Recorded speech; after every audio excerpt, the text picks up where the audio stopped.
Sut mae llunio blodeugerdd o englynion beddau? Wel, mae gen i gasgliad sylweddol yn hun, ond erbyn hyn, mae llawer iawn o'r englynion wedi dŵad o'r grŵp Englyn Bedd, grŵp Facebook. Ac mae pobl wedi bod yn uwchlwytho trawsysgrifiadau englynion. Y mwyaf cynhyrchiol o bell ydy Michael Hwan, ond mae sawl un arall wedi bod yn cyfrannu hefyd.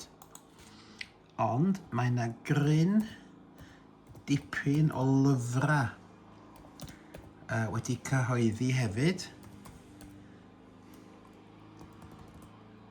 ar yn gasgliadau. Mae yna rhyw 10 yn weddol ddiweddar gen i weld sawl luniau ohonyn nhw. Na, gweithio ddim lluniau o llyfr, maen nhw allan o brint gweithio'r modd. Ond felly, sut arall yn cael englynion? Wel, dwi wedi cael cofnodion Cymdeithas Hanes Teuluoedd Gwynedd ac wrthi'n trwy rhain. Mae Oswin Williams eisoes wedi tynnu llu o luniau ac wedi uwchlwytho nhw. Ond weithiau mae yna englynion neu gwpledi yn llechu mewn capel neu ar ochr carreg neu lefydd felly. A dyma un dwi'n newydd gael hyd iddo fo.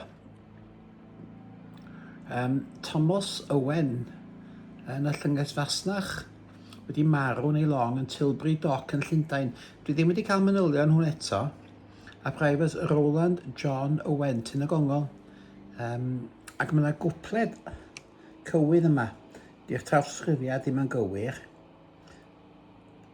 Oddi fewn i'w leddf anedd, byddant fyw heb iddynt fedd. Hynny yw, y lleddf anedd, y tŷ gwastad yma, ydy'r bedd. Byddant fyw heb iddynt fedd. Hynny yw, does gen nhw ddim bedd yma.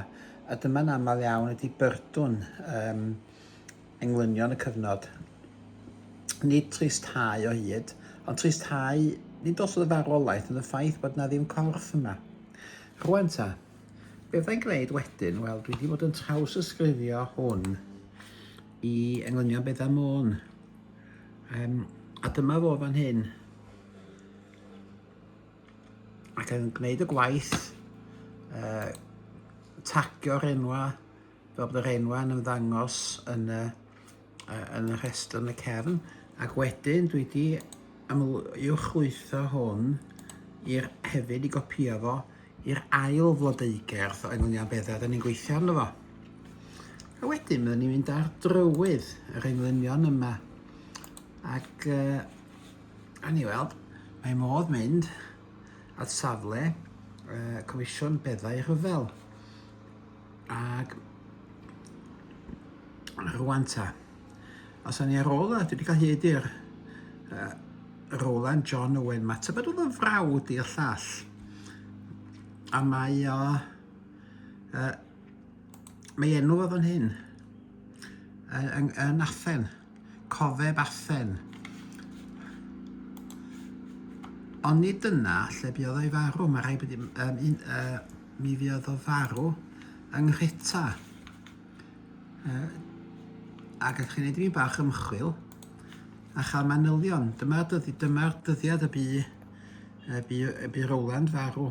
Y 7 ar 20 fis Mai yn Nghreta. Mi oedd y cynghreiriaid wedi colli porthladd a ambell i ddinas bwysig, ac felly mae yr Almaenwyr yn gallu ymosod ar ynys hon lle oedd y Brydeinwyr. A mi roddodd y cadfridog leftenant o'r chymyn i'r milwyr ffoi dros y mynyddoedd i arfordir y de lle gallen nhw gael i hachub. Ond mi ddaru'n ar 1,015 lwyddo i ddianc, ond mi ddaru Mi ddelwyd, fi gipwyd 11,000 ohonyn nhw. Mae'n amlwg i Rowland farw yn y broses. Ond mae'n nodi ar ei garreg, mae un o pen Graigwen oedd o, yn Sir Fôn. Gawn ni chwilio am y pentre bach hwn.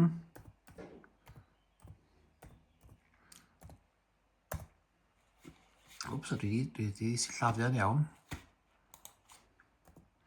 Pen Graigwen.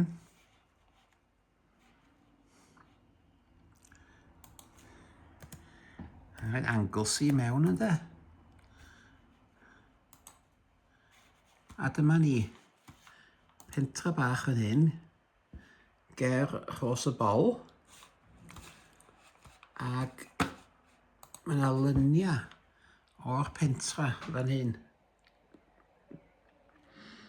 Ac felly dyma sut da ni'n ceisio gyda phob englyn gwneud dipyn bach o ymchwil, ond da ni ddim eto wedi cael hyd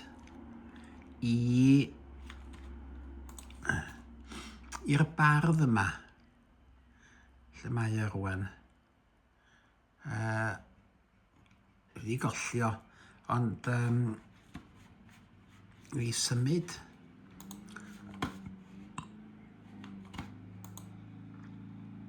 sut wedi symud tudalen fan hyn. Dyma fo. Welsh. Mae pwys ar Rhys ella. 1943. Anodd gwybod pwy arall fysa fo. Ond dyma fo.